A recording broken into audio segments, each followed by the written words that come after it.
hindi na dapat ituloy itong investigasyon na to sa House kasi sabi ng chairman nung una, walang sasantuhin. Kahit congressman, kahit senador, kahit sino.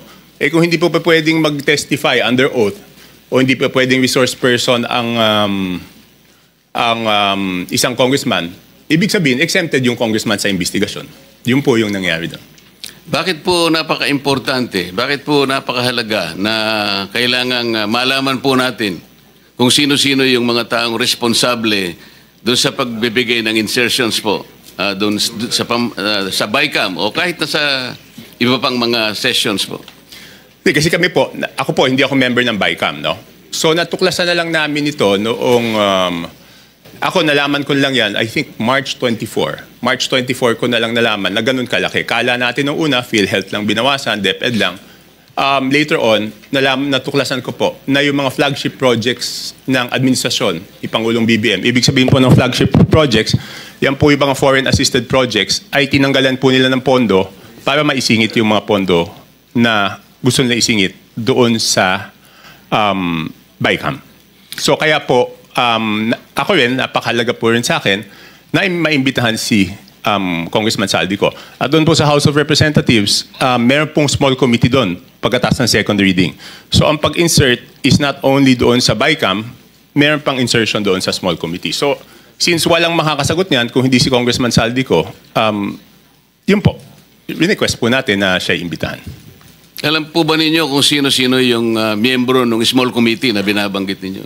Sa House of Representatives po? Opo. Yes po. Ang chairman po noon is si Congressman Saldico, tapos senior vice chairman ng Committee on Appropriations, majority leader of the 19th Congress, and minority leader of the 19th Congress, Your Honor. Sino po yung vice chair ng Appropriations? Senior vice chair si Congresswoman Stella Luz Quimbo po. Sino po yung majority leader? Congressman Manix Dalipe po, Your Honor. Minority leader? Congressman Nonoy Libanan po, Your Honor. Sa mga tweet, silang apat po ang nagkukompose ng small committee. Yes, Your Honor. Ang nangyayari po, kasi alam ko rin naman po, dahil nagtagal din naman ako sa mababang kapulungan, kuminsan po ay 2 hanggang 3 buwan po nating pinagdidebatihan yung budget. Mag-aaway-aaway pa nga po, kung minsan nga inaabot tayo ng madaling araw. At katapos-tapusan ang sinasabi ninyo ay 4 na tao lang pala ang gagawa ng mga bagay na inyong gusto sanang malaman kung anong nangyari. Tama po kayo, Your Honor. Di ba po, sabi ko nga, magtatalo-talo, magbibigay ng inputs yung mga kasamahan natin. Tapos sa dulo pala, yung 4 na tao lang ang magdidesisyon. At yung problema po doon sa 4 na tao na yon, at least yung BICAM po, may BICAM report po yun eh. Makikita sa BICAM report kung ano po yung original net budget ng isang departamento, Your Honor. Tapos makikita po kung ano yung dinagdag or binawas, Your Honor, at makikita yung natirang pondo. Ang problema po doon sa small committee, wala pong ano yun. Di ba po, nung unang araw namin ng budget briefing, nandun po si Sec Mina, nandun po si Yusek Cathy, hiningi ko na po yung report ng small committee. Kasi po, di ba, sa rules po natin sa House of Representatives, Section 39, kung di ako nagkakamali, pero baka mali ako, nakasulat po doon na after 7 days after may pasa ang isang batas, or 15 days pagkatapos mag-end ng session, dapat po i-file sa archives lahat ng reports tungkol sa isang House bill. So una po ako nagpahanap sa aking staff, Your Honor, ng records doon sa archives. Wala pong mahanap. Kaya nung first day ng budget briefing, hiningi ko po. Wala din sila, hanggang ngayon, wala po silang binibigay. So ibig sabihin, sabi ko, kung walang record yan, ang siguradong nakakaalam po niyan, Your Honor, is si Congressman Saldico. Bago po tayo magpatuloy, let me acknowledge the presence of Senator Sherwin Gatchalian. Wala po kayong nakita sa archive o ayaw po nilang ipakita? Hindi po, kasi yung archives, alam niyo naman po, Your Honor, yung archives natin sa House of Representatives, napakagaling po nun. Kahit yung deliberations ng 1987 Constitution, hanapin niyo po dun. Lahat, transcript, journal, kompleto po yun. Yun, wala talaga. At noong tinanong ko po, noon yung COMSEC, hindi po sila makasagot kung nasaan. Ang sabi ko nga, pa-email na lang sa akin, ang tagal na po noon, hindi in-email, so wala po talaga yon. At imposible naman na walang nakakaalam noon. Alam po ninyo, meron po nga tayong tuntunin sa House of Representatives kahit na po yung kopya ng enrolled bill. May 3 kopya po dapat na nandun po dapat sa opisina ng Secretary General. Sinubukan ko rin po sanang manghiram nun kung meron pero hindi rin po nila naipakikita. Pero ganito po, so ayaw po nila talagang payagan na maimbita si Representative Saldico. Meron bang pagkakataon na kahit paano nakita nyo rin po kung sino talaga ang may kagagawan ng mga insertions doon sa BICAM? Hindi po. Ang ginawa ko po, Your Honor, is nag-research na po ako kung sino po yung gumawa ng insertions. Paano po kayo nag-research? Ganito po. Okay, mahaba po yung history niyan, Your Honor. To be very blunt about it, di ba po, nung nabawasan ng flagship projects, yung Pangulo, nung nakita niya po doon sa Sagaan na nawala yung kanyang malalaking proyekto, yung flagship projects ng gobyerno, naghanap na po siya kung saan napunta yon. So wala po ako nung unang meeting, pero I think nagkaroon ng meeting, ang dinig ko noong January, tinanong po yung Senate President, si Senate President Escudero at tinanong po si Speaker Martin Romualdez, hiningi yung listahan noong mga insertions doon sa budget. Ang pagkaalam ko, ulitin ko, wala po ako nung unang meeting, si Senate President Escudero, binigay po yung listahan ng Senate amendments, no? Noong 3 days after the meeting.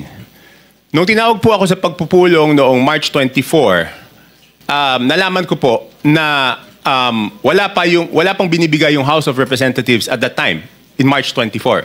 Kaya po ako nasama sa meeting na yon is para hingin na sa House of Representatives yung listahan noong mga insertions ng House of Representatives naman. So kaya lang po ako napasok dun sa usapan na yon noong March 24. March 24, 2025 was the first meeting. So dahil nga po sa paghahangad ninyo na malaman kung ano-ano yung mga insertions, kanino napunta at sino yung may kagagawan, paano po nyo eventually nalaman kung talagang nalaman ninyo? Hindi, ganito po, Your Honor. So March 24, paglabas ko doon, kasi nagmamadali na si Secretary Bunoan eh. Kasi ang worry niya po noon, March 29, mag-election ban po, di ba? So hindi ma-award, hindi mapapagawa yung projects. At pag hindi po napagawa yung projects, apektado po yung buong ekonomiya natin, di ba po? So paglabas ko, tinawagan ko po si Congressman J.J. Suarez kasi sabi sa akin doon sa meeting na yon na since wala na si Saldico, ang kumakausap na lang sa mga department secretaries ay si Congressman J.J. Suarez. So ang ginawa ko po, Your Honor, tinawagan ko siya, hiningi ko po yung listahan ng insertions. Pero nagtagal po bago po nila naibigay sa akin. I think 3 batches bago po nila naibigay sa akin yung kompletong listahan po nung sa House of Representatives. Sumakat po ay kinausap nyo si Congressman J.J. Suarez. Nagbigay naman po ba siya ng impormasyon na inyong hinihingi? Tinawagan ko po. Nung una, nagpabigay siya ng hard copy. Sabi ko, paano ko naman hahanapin to? Hard copy. Pero nagtagal eh. Checking ko lang po kung anong date niya binigay. Basta hindi ka agad. Tapos, ang nangyari po noon, binigay rin in 3 tranches. Una, nagbigay ng isang batch. Pangalawa, nagbigay ng isang batch. Tapos yung isang batch na tagalan.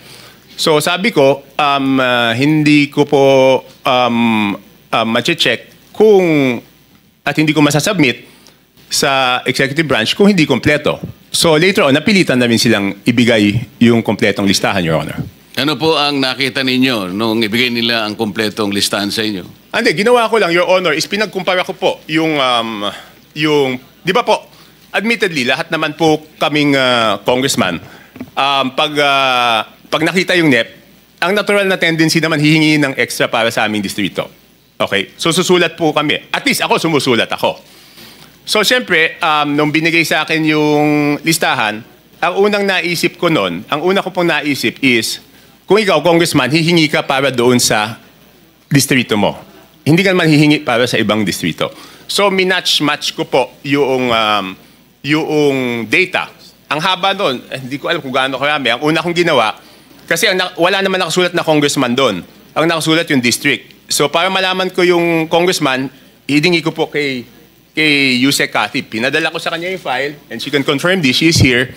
Sabi ko, Yusek, pakiisa-isa mo nga, lagyan mo kung sino yung congressman kasi gusto ko i-compare yung proponent tsaka yung congressional district. Kung congressional district, hindi ko naman kabisado kung sino yung congressman doon eh. So ang sabi ko sa kanya, pakilagay mo yung pangalan ng congressman.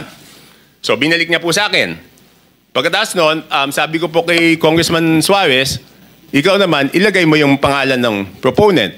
Sabi niya, bakit kailangan yung proponent? Kailangan siyempre malaman kung sino yung nag-request. So later on, matagal, hanggang nung sinabi ko, walang gagalaw dito, hindi ko maprepresent ito. Kasi pinapaayos sa akin eh. Siyempre gusto ko, pag pinisenta ko po, dahil ako magprepresenta nun, kailangan kompleto yung data. So sabi ko, hindi ko masisimulan yung presentation kung hindi nyo ibibigay kung sino yung proponent. So later on, naibigay din. Hindi ko lang, wala lang yung telepono ko sa akin, Your Honor. Hindi ko ma-check na andun. Sa mga tweet, naibigay naman sa iyo ni Yusek Cathy Cabral kung ano-anong mga distrito yon. Yes po, Your Honor. At naibigay naman sa iyo ni Congressman J.J. Suarez kung sino yung proponents doon sa mga distrito. Yes, pero nagtagal po. Nagtagal. Kaya ngayon po, pwede ba niyong sabihin sa amin kung ano ang napansin ninyo? Kung ang pag-uusapan ay yung mga distrito at yung mga proponents na nagbigay o naglagay doon sa mga distrito na yon. Ano yung unusual na napansin ninyo kung meron man? Your Honor, ang una ko pong ginawa, siyempre ako po yung magpepresenta. Ayoko naman na ako magpepresenta tapos mali pala yung data na pipresenta ko. So ang una ko pong chinek, Your Honor, is yung kasi di ba sa BICAM, may nadagdag naman talaga po doon sa Navotas. Okay? Yun nga, ini-issue sa akin, insertion yun. Hindi ako makakapag-insert, Your Honor. Kasi ako po ay hindi membro ng BICAM. So pwede lang po ako mag-request kung ano man yung pumasok doon sa BICAM, yun amyenda na pinayagan ng BICAM. Okay? Opo. So, para hindi ako mapahiya, ang una kong chinek is kung tama yung pumasok Sa o ilang nadagdag. distrito? Hindi, yung sa akin muna. Yun nga po, sa distrito niyo. Kasi alam ko po kung magkano yung nadagdag sa akin sa BICAM. Tumama naman po. Tumama, kasi ang request ko noon is 1.1 o 1.2. Ang pumasok po galing sa House of Representatives na request is 529 at meron po galing sa Senate na 121 po yata. Pero yung sa Senate is all classrooms po yon. So nung tumama na, sabi ko, since tama yung sa akin na nadagdag doon sa aking NEP, kumpiyansa ako na tama yung records. So ginawa ko po, pinesent ko na po. Ano po yung nakita nyo sa ibang distrito na hindi masyadong na very unusual? Halimbawa, palimbawa sa dalawang probinsya ng Mindoro, Mindoro Oriental at saka Mindoro Occidental, because I'm going to take advantage of the presence of the good governor of Mindoro Oriental, kaya ko lang po tinatanong. With no offense meant, Your Honor, kay Gov. Dolor and to my fellow congressmen, ng district congressmen, ang una ko pong napansin doon is lumobo yung dalawang Mindoro, isang Oriental, isang Occidental. Ang NEP po nila is something between 1.5, sabihin na natin para safe ako, hindi lumampas ng 2.5 yung, but I have the figures, Your Honor, kaya lang para lang mabilis po tayo, Your Honor. Hindi lumampas ng 2.5 yung NEP nila, pero ang GAA po nila is, magkano ba? 20 billion. So, nagulat ako, sabi ko, in fairness doon sa mga district congressmen, Your Honor, hindi po nila kaya gawin yun. Hindi kayang gawin ng regular congressman na magdagdag. Hindi naman po sila miyembro ng Committee on Appropriations. Parehong first-term congressman po yun. So, hindi nila kakayanin magdagdag ng ganun kalaki. Kasi ang hirap po, di ba? In my case, nag-request ako 1.2 billion, ang nabigay lang 569. So paano namang itong congressman na to, makakapagdagdag siya ng ganun kalaki. So, chinek ko na po, sino yung naglagay ng mga pondo doon. Sige po. Tapos po, nagulat din ako kasi, siyempre makikita ko doon sa proponent, tsaka doon sa district congressman. Nagulat po ako na, for example, alam ko po kayo dating party list, Your Honor. Pero may dalawang party list po doon, nasa BICAM lang, hindi ko alam yung sa small committee, ay nadagdagan sila ng 2 billion. Anong party list po? Ako Bicol at BHW po. Ang alam ko po, Your Honor, ang party list congressman, ang allocation po yata, kung di ako nagkakamali, but I'm sure you know better, is 100 to 150 million lang. Tama po yun. Kapag kayo po ay party list representative, tuwang-tuwa na po kayo pagka nakakuha kayo ng 170 million. So sinasabi po ninyo, dalawang party list yan, 2 billion po yung nakuha Sa BICAM po. sa BICAM. So hindi ko na po na-check, Your Honor, yung kasi one-man team to, ako mismo ano nito eh. So, Balikan po natin yung sinabi nyo without any offense meant dun sa representative po dyan sa Mindoro Oriental at saka Mindoro Occidental. Kayo na po ang nagsabi na parang wala naman sila sa kalagayan ng manghingi ng ganong kalaki sapagkat hindi naman sila kasing sikat ng isang Toby Chanko. Hindi po. Kung kayo nga po nanghingi ng ganito, kalahati lang ang naibigay. Sabi po nyo kanina, hindi sila lalampas ng at least 2.5 B.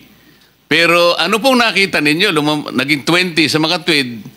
Magkano po yung nadagdag? Sangayon po doon sa inyong nakita. 17, ganyan. Di ba? From sabihin mo 2.5 to 20, di 17.5. Tapos ang isang nakita ko po doon, under proponent, nagulat po ako na yung proponent ng mga dagdag sa distrito na to, under BICAM, is si Congressman Saldico na 13 billion. Sir, Your Honor, pwede bang i-ano ko lang yung USB na ayaw nila ipakita doon para mas madali kong mapaliwanag? Yun nga po yung gusto naming kung papayag Kasi kayo, mahirap puro kwento eh. Ito, may numero po to. bigyan natin ng kopya po yung Blue Ribbon Committee. Ito May I direct staff of the Blue Ribbon Committee to please secure the copy from Congressman Tiangco para makita po natin yung binabanggit niya. Ipakita po natin sa sa screen.